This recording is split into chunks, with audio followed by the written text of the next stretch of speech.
get started. Oh, my back.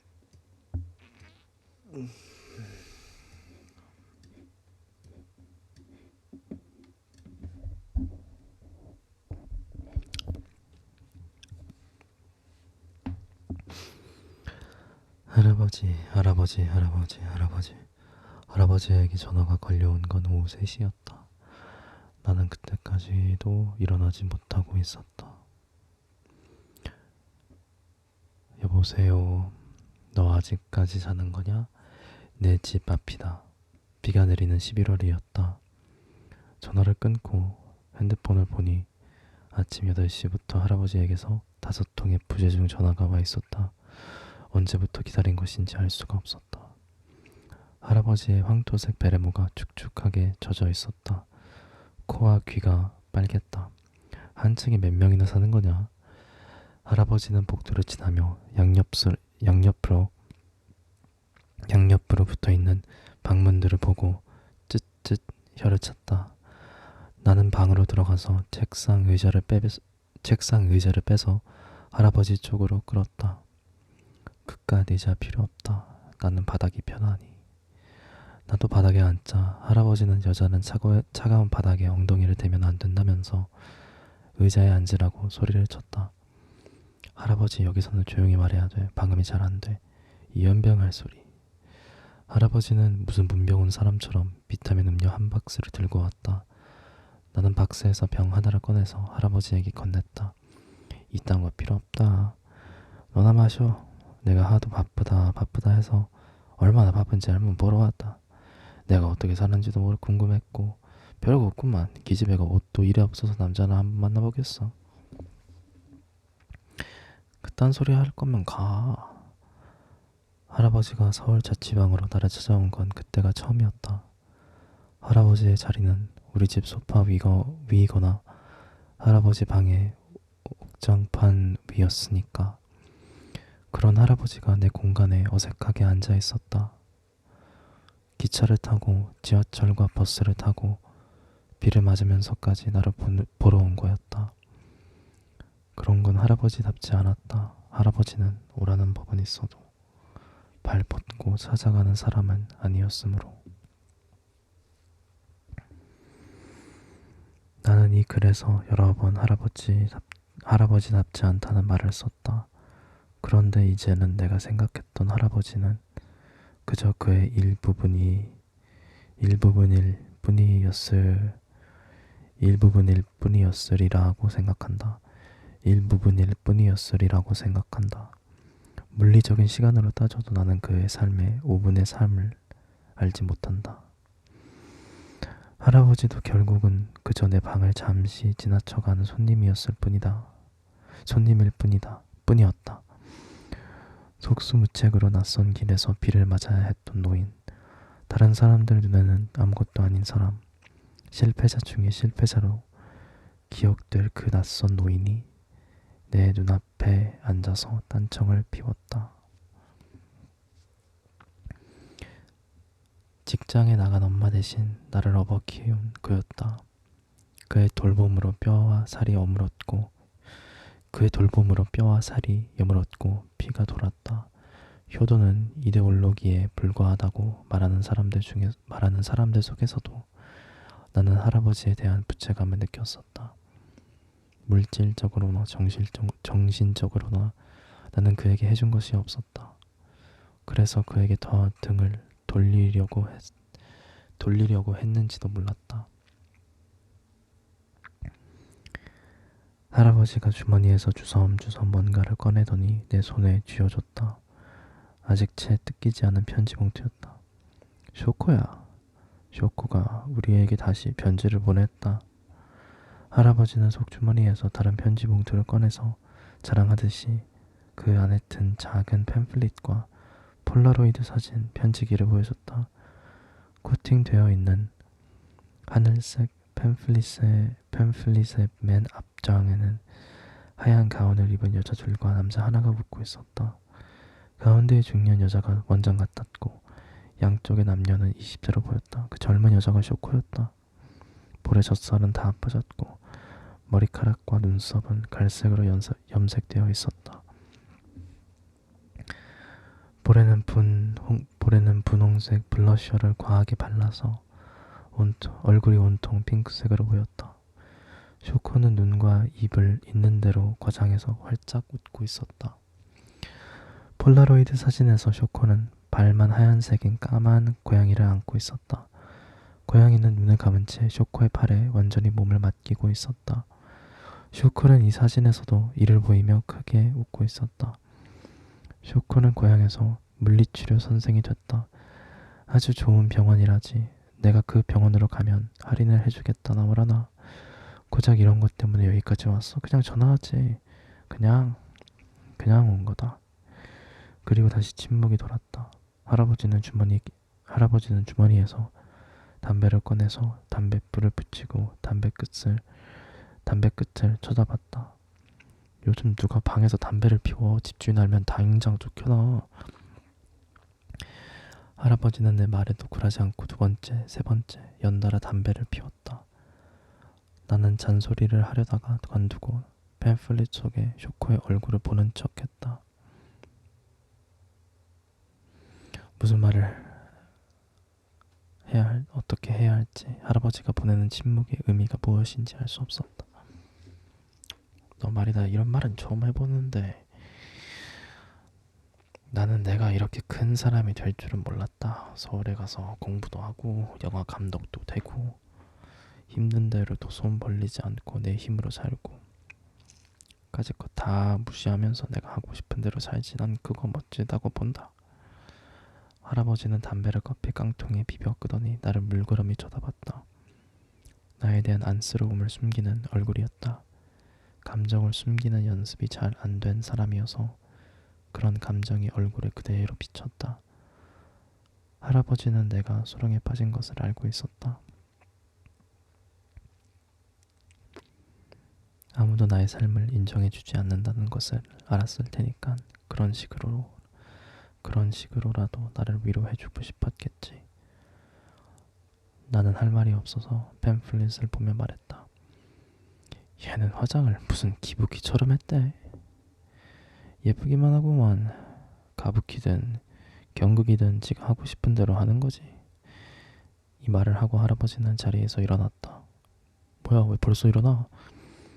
그냥 그 말 하려고 온 거다. 너 바쁜데 시간 뺏기 싫어? 할아버지는 내가 하나도 바쁘지 않다는 걸 알고 있었다. 그랬으니까 그냥 불쑥 찾아와 볼 수 있었을 것이다. 내가 오후 3시에도 집에 있다는 확신이 있었을 테니까. 나는 간다는 할아버지를 제대로 잡지도 못하고 밖으로 따라 나갔다. 하나뿐인 2단 우산은 제대로 펴지지 않았다. 성격 급한 할아버지는 이미 저만치 걸어가고 있었다.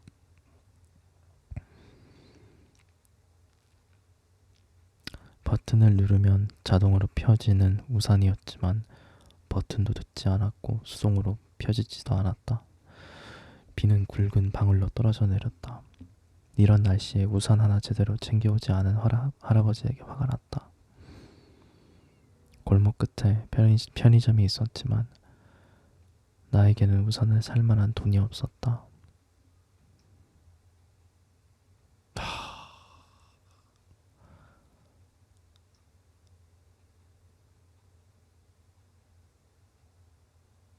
Damn.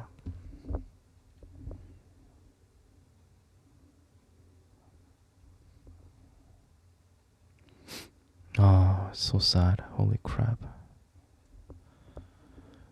She's really good.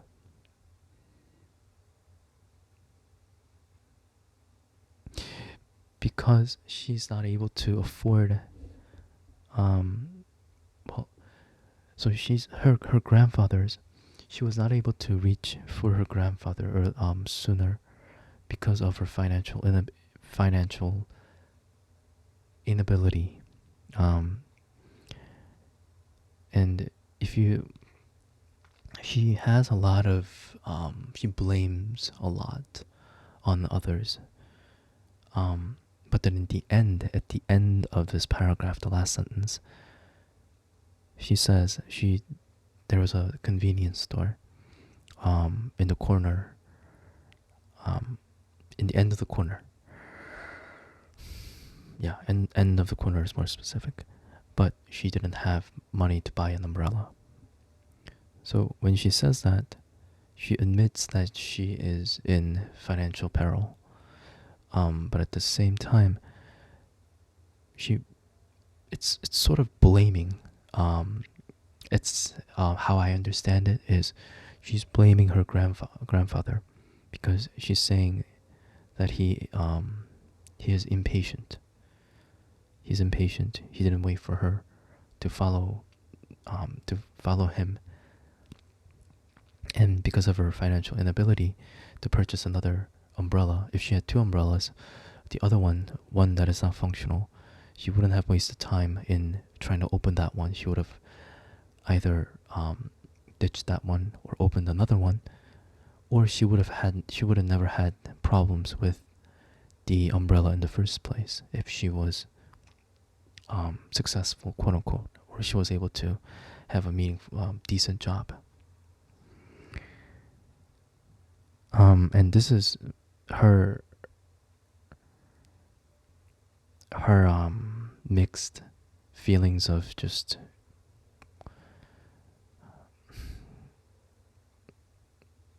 frustration, anger, despair. It's evident in how she describes the raindrops. Thick, 굵은.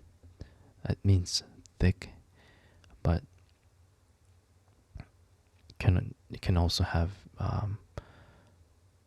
wouldn't say a negative implication, but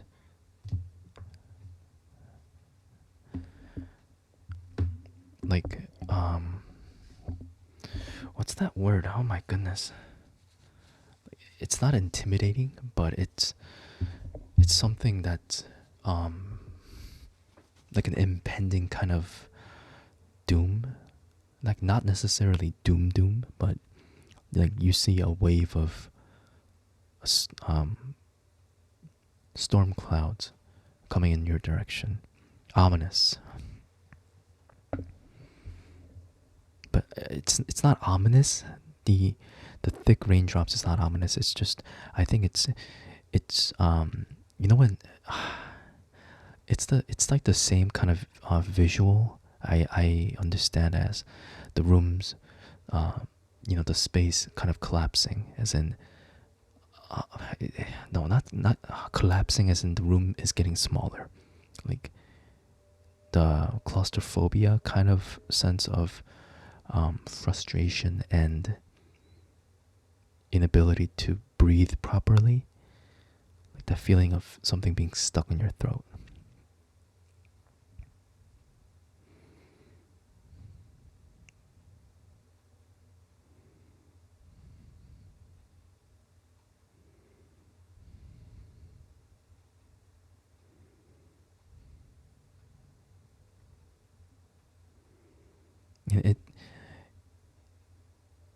It also really signifies her life. She's manually trying to open this thing that's supposed to work. She's manually trying to open something that's, the button is there for this one to function, and that is to get the umbrella open. And she's trying desperately to have it open, but it just won't open. And it won't open manually too, like with her hands, not using the button. And it's something that she needs to get to her grandpa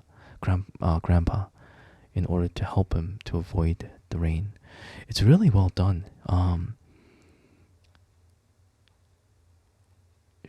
She summarized it very well.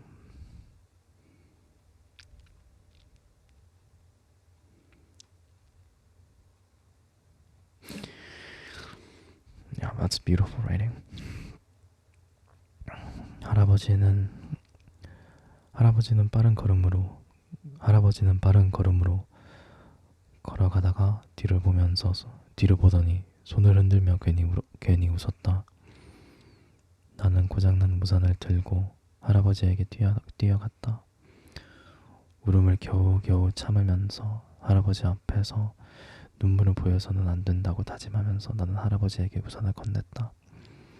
이딴 거 필요 없다. 비가 많이 오는 것도 아닌데. 야, 왜 울고 그래? 나는 할아버지에게서 다시 우산을 뺏어서 우산을 펴려고 낑낑댔다. 우산이 펴지질 않잖아. 저번만 해도 잘 됐는데 꼭 필요하면 이래. 눈물도 샜다. 이리 줘. 할아버지가 우산을 조금 만지자 꼼짝도 않던 우산대가 활짝 펴졌다.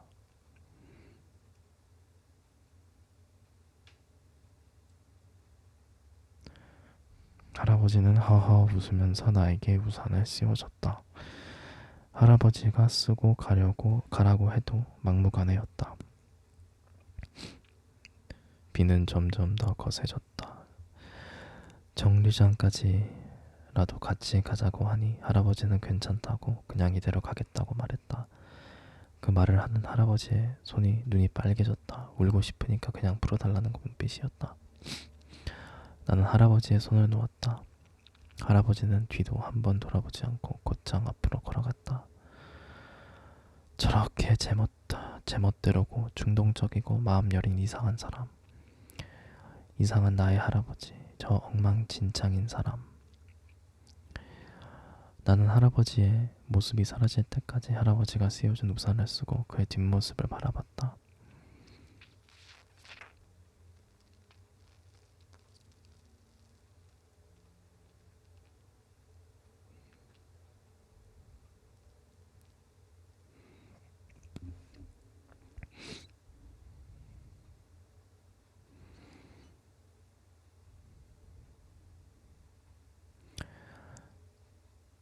소유에게 잘 지내니? 물론 나를 잊었겠지만 이렇게 편지를 보낸다. 내가 우리 집으로 찾아오기 전에 하나에게 뉴욕에서 너를 만났다는 이야기를 들었어. 그때 너의 메일 주소도 알게 되었지만 메일을 썼다 지웠다 여러 번 하다 결국 보내지 못했어. 단순하게 말하자. 나는 그때 아팠었어. 핑계라고 해도 좋아. 하지만 그게 사실이니까 이렇게 말하는 거야. 널 처음 만났을 때부터 전조가 있었고 대학 입학 시험을 보기 전에도 아픈 건 마찬가지였어. 그때 너에게 이런저런 이야기를 써서 보냈었지. 과장도 있었지만 모두 사실이었어. 너는 왜 내가 도쿄로 가지 않았느냐고 물었었지. 그래, 난 누구보다도 도쿄로 가고 싶었어. 도쿄에 가면 보다 쉽게 죽을 수 있으리라는 생각이었어. 집에서는 할아버지와 고모가 돌아가며 나를 감시했었으니까 내가 자살 시도를 하는지 어떤지 한 번은 할아버지에게 걸려서 죽다가 살았어. 생명의 은인인 셈인데 그때는 할아버지가 믿기만 했어. 할아버지가 내게 말하더라. 세상에는 살고 싶어도 살 수가 없는 사람들이 있는데 왜 그런 호사스러운 생각을 하느냐고. 마음을 강하게 먹어야 하지 않겠냐고. 사무라이 정신, 우울증이 치료를 요하는 병이라는 걸 아무도 알지 못했던 것 같다. 그 사이에 상태는 더 악화되었었고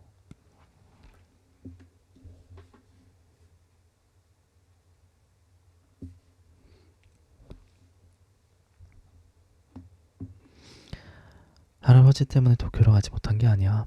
할아버지에게 내가 필요했던 게 아니라 나에게 할아버지가 필요했어. 도쿄로 가게 되면 내가 내 목숨을 정말 끝내버릴 것 같아 무서웠어.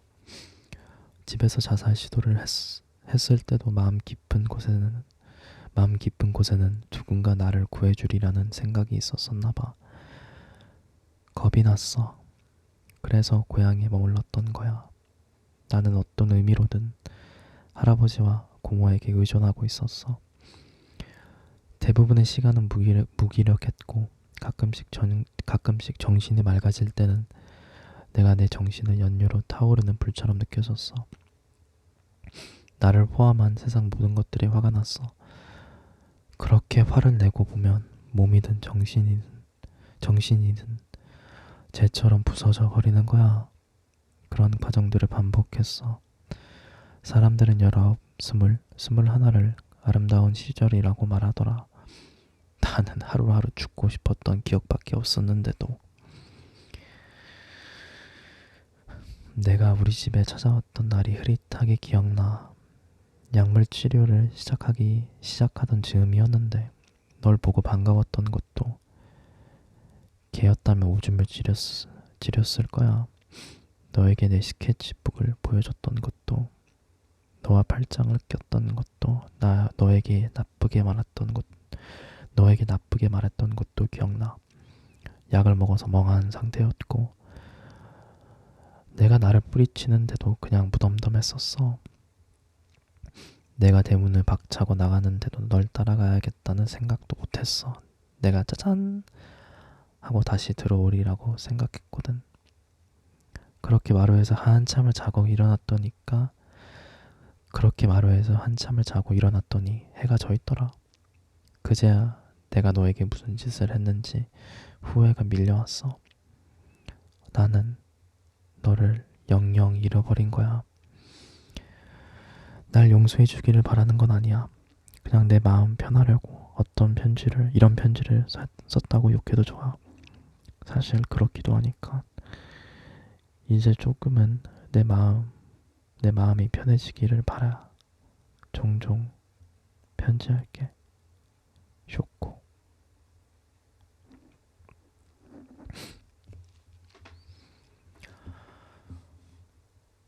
동이 틀 때까지도 잠을 이룰 수가 없었다.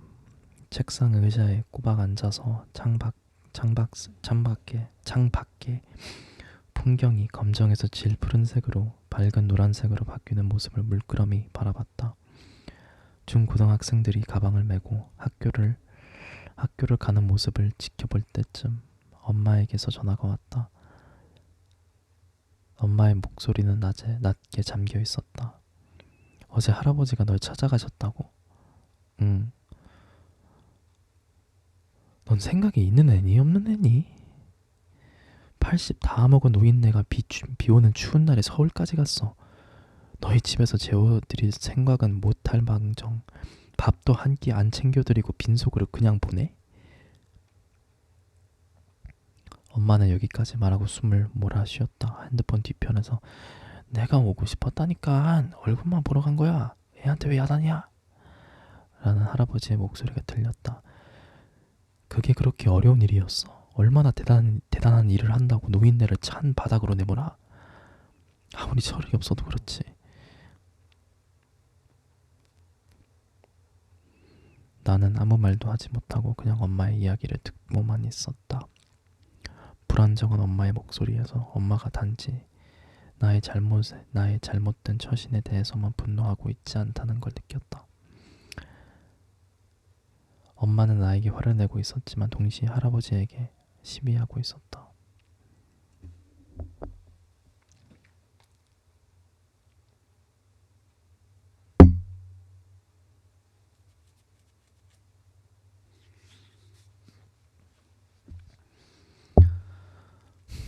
할아버지는 병에 대해서 수치심을 느꼈던 것 같다.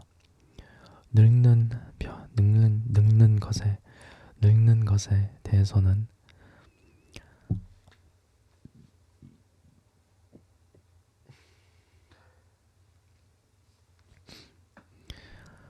늙는 것에 대해서도 할아버지는 좀처럼 받아들이려고 하지 않았으니까.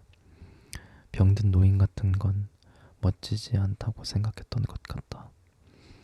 감히 병 따위가 자신을 조정하고 무너뜨리려고 하다니. 그리고 실제로 그렇게 되어가고 있었고 할아버지는 그걸 견딜 수가 없었던 것 같다. 강단이나 고집만으로는 상대할 수 없는 병이었다. 내가 영화 좀 찍는다는 사람들이 모인 술자리에서 글이 잘 써지지 않는다며 앓는 소리를 하고 다닐 무렵이었다고 한다. 내가 글을 쓴다며 책상에 앉아서 연예 기사나 클릭하면서 시간을 보내고 있을 때 할아버지는 이미 2년째 통원 치료를 받고 있었던 중이었다고 한다. 그날 자취방에 찾아왔을 때도 치료를 받던 중이었다고. 가끔씩 할아버지에게서 전화가 오면 받지 않거나 건성으로 받곤 했다. 할아버지는 늘 그 자리에 있는 사람이었으니까. 무슨 일이 있더라도 그냥 당연히 원래 그렇게 있는 사람이었으니까. 내 상황이 나아지고 자리를 잡아서 떳떳해져야 한다고만 생각했었다. 할아버지는 건강에 대해서 가타부타하지 않았고 되려 나이가 드니 감기도 잘 안 걸린다고 말했었다. 할아버지가 병원에서 퇴원하던 날 엄마는 전화로 이 사실을 알렸다. 잠시 일을 접고 주중에라도 집에 와서 할아버지의 간경을 해야 한다고. 엄마는 돈을 벌어야 하잖니 페이는 적지 않게 줄게 라고 말했다. 페이를 주지 않으면 내가 내려오지 않을 거라고 확신한다는 듯이. 하지만 나를 믿지 않는 엄마를 비난하기에 나는 너무 멀리 와 있었다. 할아버지는 소파에 앉아서 물끄러미 야구 경기를 보고 있었다. 내가 들어온 모습을 보고 얼굴에 미소만 띄었을 뿐 미동도 없이 앉아 있었다.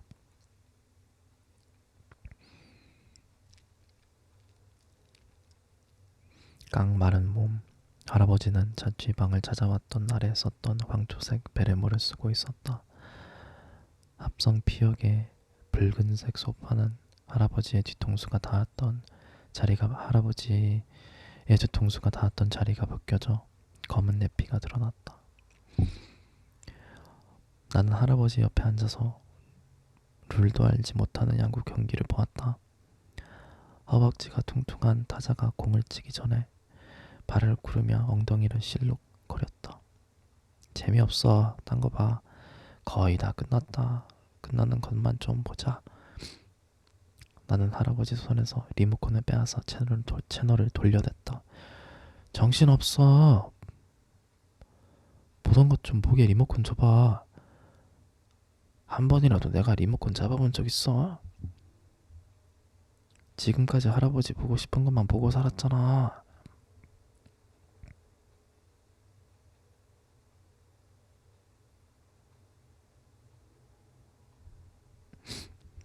할아버지는 리모컨을 뺏으려고 했지만 손에 힘이 없었다. 할아버지 딴에는 힘을 쓴다는 표정이었지만 끝내 내게서 리모컨을 빼앗지 못했다. 나는 패션 채널을 틀어서 메이크업 강좌를 봤다. 내 남자를 유혹하는 아이 메이크업이라는 주제였다. 할아버지는 천천히 텔레비전 쪽으로 걸어가서 전원 코드를 뽑아버렸다. 야구 안 볼 거면 꺼버려라 했던 거. 언제까지 그렇게 고집 부리면서 살 거야? 어떻게 그렇게 남 생각을 안 해? 자기 마음만 편하면 끝이야.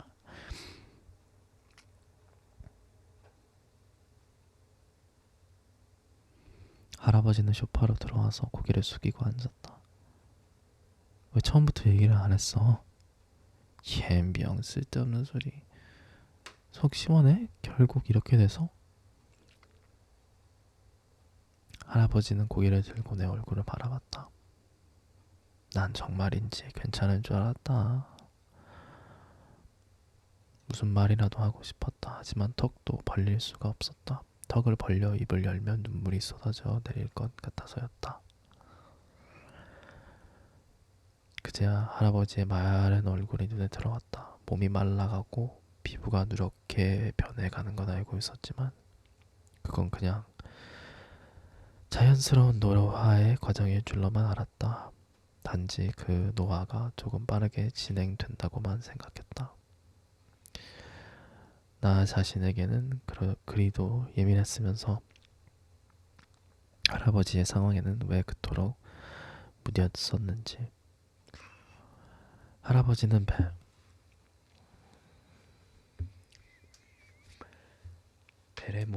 베레모를 벗어서 무릎에 올려놨다. 수치 적은 흰 머리카락이 모자에 눌려 있었다. 할아버지는 마치 애인에게 이별을 고하는 남자처럼 변명했다. 정말이다. 이렇게 심해질 걸 알았으면 너에게 진작 말했을 거다. 자주 얼굴이나 보자고. 할아버지는 안간힘을 써서 웃고 있었다. 내가 말했으면 나 자주 보러 왔을까?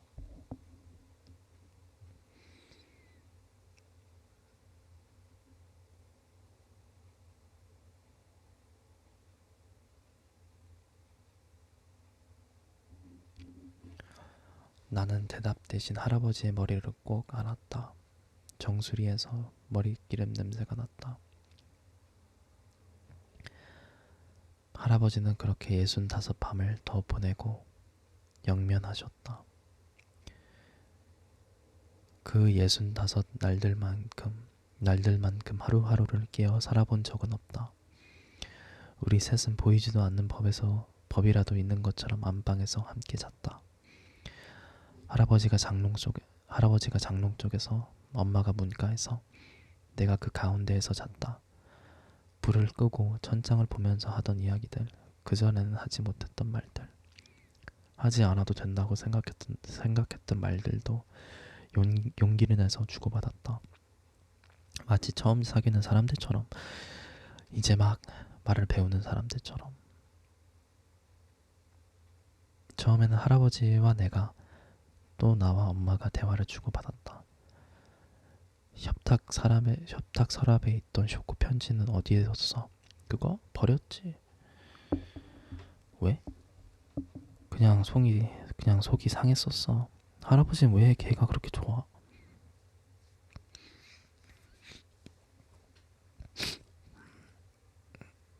예쁘지 않냐? 잘 웃고. 아빠는 나보고는 예쁘단 적도 없었잖아. 질투났어.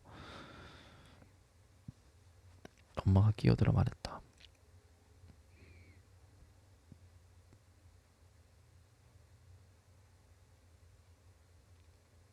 며칠이 지나고 할아버지와 엄마는 나를 사이에 두고 비로소 이야기를 시작했다. 아빠는 40년을 혼자 살았지. 그래, 왜 그랬어 아빠? 그런 너는 왜 이서방 가고 남자랑 만나지도 않고 눈치도 없으셔. 많이 만났어 남자. 이젠 만나지만 말고 같이 살아도 봐. 할아버지가 곧 돌아가신다는 분명한 사실이 우리 셋에게 유익한 독이 된 것 같았다. 하지만 독은 독이었다. 점점 모르핀 투약 횟수가 잦아졌고 할아버지는 먹는 것마다 토하거나 아예 드시지 못했다. 깡통에 든 유동식을 들여도 마찬가지였다.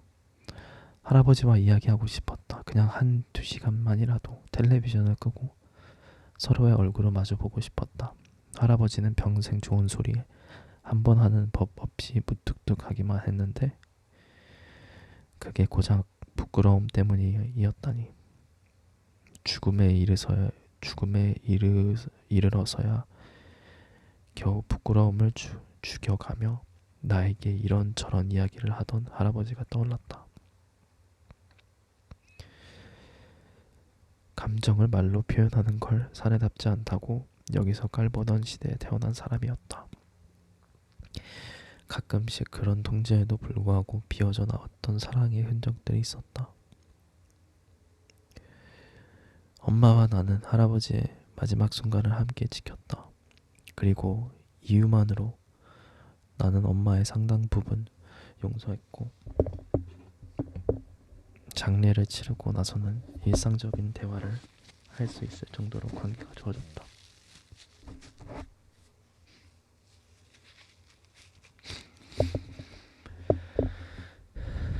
나는 오랜 시간 동안 엄마를 용서하지 않았었다. 엄마는 나를 낳자마자 일을 나갔고 흉한 소문이라도 되는 것처럼 아빠의 죽음을 덮으려는 대만고 급급해 보였다.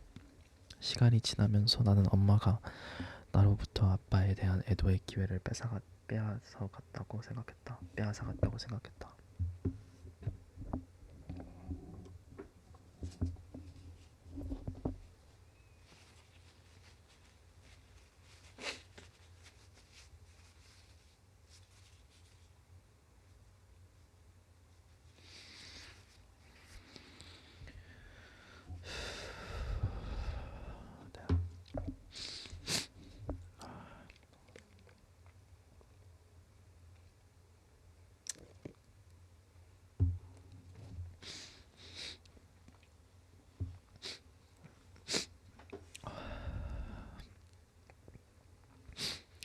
비가 오면 우산을 가지고 온 학부모들을 제치고 비를 맞으며 집으로 갔던 일.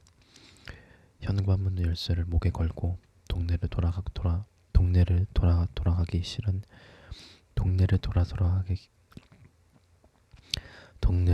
돌아가기 싫은 집으로 걸어가던 일. 늘 방문을 걸어 잠그고 자던 엄마. 그 흔한 잔소리 한 번 하지 않던 무심한 엄마. 할아버지의 임종을 3시간여 앞두고 엄마는 장례식장을 예약하고 상을 치르면서 쓸 세면도구를 가방에 챙겨 넣었다. 할아버지의 숨소리가 점점 더 거칠어지자 나는 엄마의 손을 잡았다. 엄마의 손은 물기 하나 없이 딱딱하고 차가웠다.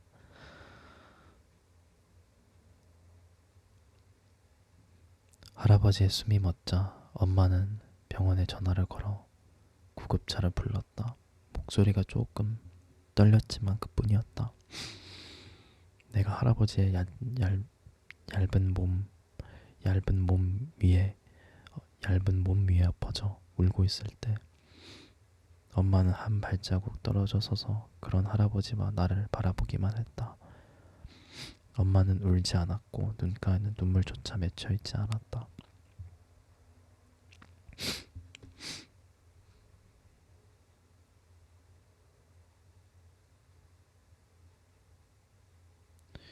장례식장에서도 엄마는 손님들을 치르며 땅콩, 오징어포 같은 것들을 주워 먹었고 일상적인 이야기를 나누며 선선히 웃기도 했다. 화장실에서 사람들이 수근거리던 소리, 소희 엄마 독한 거 보라지. 하나 있는 자식이 저리도 무정하니 죽은 노인네만 불쌍하네. 번듯한 아들 하나라도 뒀으면 이만큼 초라하지는 않았을 거야. 엄마에 대해 아무것도 모르면서 껍데기만 보고 단죄하는 사람들에 대한 반감이 치솟을 무렵 나는 그 사람들 편에 서서 엄마를 바라보지 않는 내 모습이 낯설었다. 슬픔을 억누르다 결국엔 어떻게 슬퍼해야 하는지도 모르는 사람이 엄마였다. 평생을 함께 산 아버지의 죽음 앞에서도 두려움 없이 눈물을 풀어낼 수조차 없는 사람. 울고 개원해서 씻어낼 줄을 모르는 사람. 그저 차가운 손과 발, 두통처럼 보이지 않는 증상으로만 아픈 사람이 엄마였다. 장지로 가는 버스 안에서 나는 좀처럼 따뜻해지지 않은 엄마의 얼음장 같은 손을 붙잡고 있었다.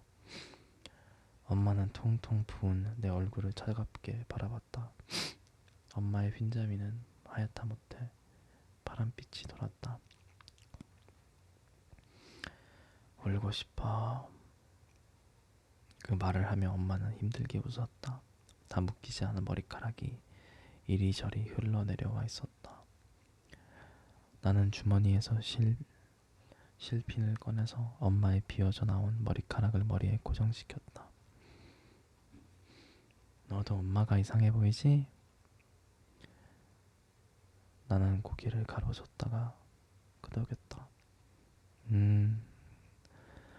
엄만 정말 이상한 사람이야. 엄마에게 쌓인 감정을 풀지 못했을 때는 하지 않았던 말이었다. 엄마는 조금 웃다가 내 어깨에 기대어 잠들어 버렸다.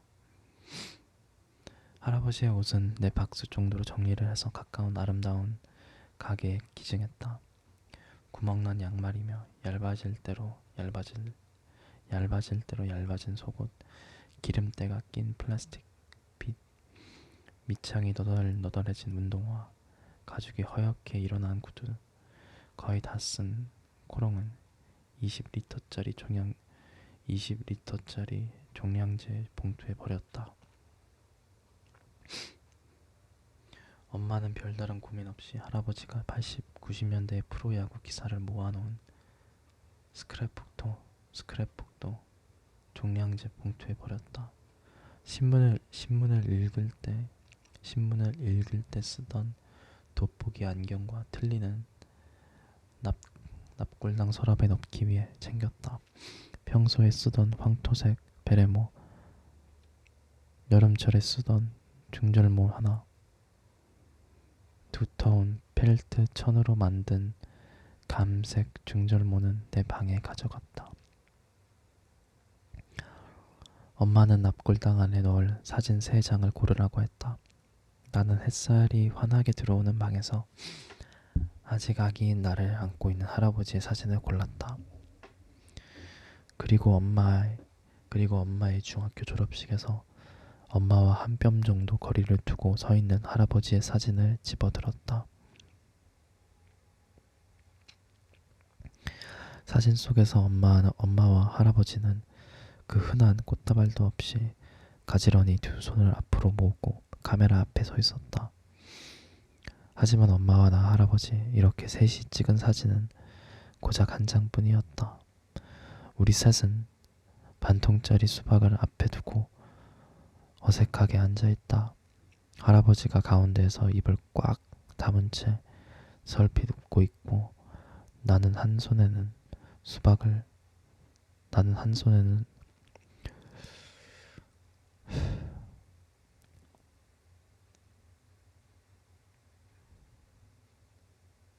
나는 한 손에는 수박을 들고 다른 한 손으로는 V를 그리며 어색하게 웃는다. 엄마는 한 손에 식칼을 들고 표정 없이 카메라를 바라본다. 사진을 찍은 사람은 쇼코였다.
I'll see you guys in the next video.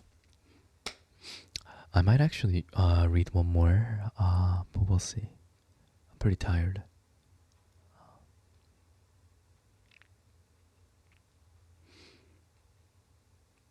We'll see.